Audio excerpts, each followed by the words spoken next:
Assalamualaikum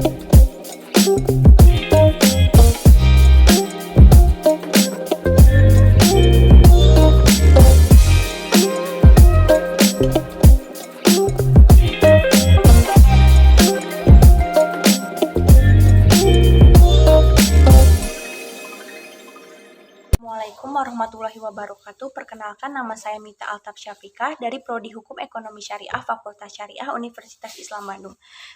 Pada kesempatan kali ini saya akan mempresentasikan hasil penelitian skripsi saya yang berjudul Tinjauan Fikih Muamalah terhadap Pemberian Garansi yang Tidak Sesuai dalam Jual Beli Elektronik Komputer di Toko Munjul Purwakarta. Sebelumnya, saya ingin mengucapkan terima kasih kepada dosen pembimbing saya. Yang pertama, ada Ibu Dr. Neneng Nur Hasanah DRA M.Hum dan Bapak Encep Abdul Rojak SHI MSy. Adapun outline dalam skripsi saya menjadi 3 poin. Yang pertama pendahuluan, yang kedua pembahasan, yang ketiga kesimpulan. Untuk latar belakangnya sendiri, garansi merupakan salah satu unsur pelayanan umumnya yang dapat menjamin produk agar terhindar dari kesalahan pekerja, kegagalan bahan, atau kerusakan. Jika terjadi kerusakan yang disebabkan bukan karena kesalahan pembeli, maka dapat dilakukan perbaikan dengan gratis setelah transaksi jual beli. Klaim garansi terhadap produk yang rusak bisa dilakukan jika memang masa berlaku kartu garansi masih aktif, karena ini merupakan tanggung jawab dari pihak toko. Produk untuk memberikan kenyamanan dan kemudahan jika produk mereka mengalami kerusakan. Akan tetapi dilihat terlebih dahulu jenis garansi yang diklaim oleh pemberi, karena garansi dibagi menjadi beberapa jenis. Untuk rumusan masalah ada 3. Pertama, bagaimana ketentuan fikih muamalah tentang pemberian garansi yang tidak dipenuhi penjual kepada pembeli. Yang kedua, ada bagaimana pelaksanaan pemberian garansi oleh Toko Munjul Purwakarta kepada konsumen. Yang ketiga, bagaimana analisis fikih muamalah terhadap pemberian garansi kepada konsumen pada Toko Munjul. Kedua, ada metode penelitian. Penelitian yang saya pakai ini merupakan kualitatif. Untuk sumber data penelitian ada 2 data primer dan sekunder, di mana yang data primer ini hasil wawancara di Toko Munjul Purwakarta. Untuk data sekunder yang berkaitan dengan jual beli seperti jurnal dan buku-buku yang relevan. Ada juga teknik pengumpulan data yang menggunakan observasi langsung, wawancara ke lokasi tersebut, di mana peneliti mewawancara sumber untuk dijadikan sebagai data.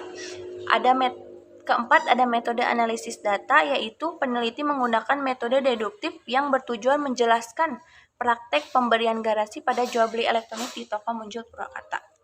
Selanjutnya ada hasil penelitian dan pembahasan. Untuk pemberian garansi dalam akad jual beli menurut fikih muamalah, dan yang kedua pelaksanaan garansi di Toko Munjul Purwakarta, yang dibagi menjadi 2 tahap, yaitu tahap klaim garansi, yang kedua tahap berakhirnya garansi. Yang ketiga ada poin C, yaitu tinjauan fikih muamalah dalam pemberian garansi di Toko Munjul Purwakarta. Selanjutnya ada kesimpulan, yang dimana perjanjian garansi merupakan perjanjian yang dilakukan oleh kedua belah pihak yang memang salah satunya memegang bukti secara tulis untuk memperkuat perjanjiannya tersebut, karena garansi biasanya dibuat oleh pihak penjual, di mana penjual memberikan keringanan terhadap produk yang mereka jual terkait dengan kecacatan yang terdapat dalam produk itu. Perjanjian garansi elektronik atau komputer ini menjamin atas kualitas barang yang mereka perjualbelikan. Yang kedua, penyelesaian masalah yang terjadi di Toko Munjul Purwakarta sendiri belum mengambil tindakan terkait mengklaimnya garansi yang dikeluhkan oleh konsumen. Pihak toko seringkali mengulur-ngulur waktu ketika mereka mengklaim garansi, dan mereka juga seringkali lepas tangan dan mengatakan bahwa kerusakan tersebut adalah kesalahan konsumen, sehingga konsumen yang tidak mengerti tata cara pengklaiman garansi akan bisa merugikan, malah membayar lagi atas biaya perbaikan tersebut.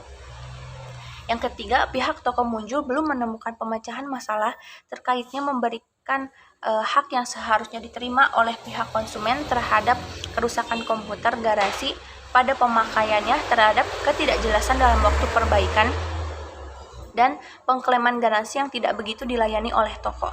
Bahkan menyalahkan konsumen atas kesalahan atau kerusakan komputer tersebut, sehingga membuat konsumen tidak nyaman, yang membuat haknya bisa dibatalkan atau dilanjutkan oleh konsumen yang disebut khiyar aib yang terjadi pada barang ketika dijual sesuai dengan ketentuan yang telah disepakati antara penjual dan pembeli sehingga konsumen tidak merasa dirugikan. Baik, sekian dari presentasi saya. Mohon maaf atas segala kekurangan dan terima kasih atas perhatiannya. Semoga bermanfaat untuk semuanya. Wassalamualaikum warahmatullahi wabarakatuh.